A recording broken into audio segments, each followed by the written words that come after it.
laala warroonni otoo hojii hojjettanii mataa keessan lafaan isin maru jechaadha. Kun Itoophiyaatti hundee diimaa yookiin immoo qayyasirii jenna. Wanna kana hojjetadhaan anamma osuman dhaabadhu mataa kun lafaan namaree na kuffisa jechuudha. Ergan kana bitadhee hojjetadhee nyaachuu jammaree dhugaa rabbi nagaa guutuu argadhe. Nagaa guutuu kanaatiifuu warri mataan keessan lafaan isin marii utuma isin dhaabattanii isin kuffisu kana hundee diimaa kana bitadhaati akkanatti kukkutaatiin hojjetadhaan nyaadhaa isiniin jedha.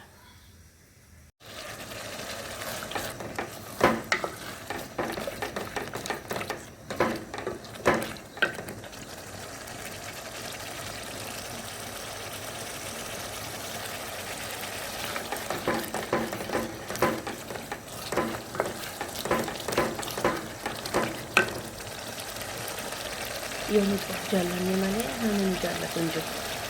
Okay.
Ila kuno lala xumuradhe jechuudha.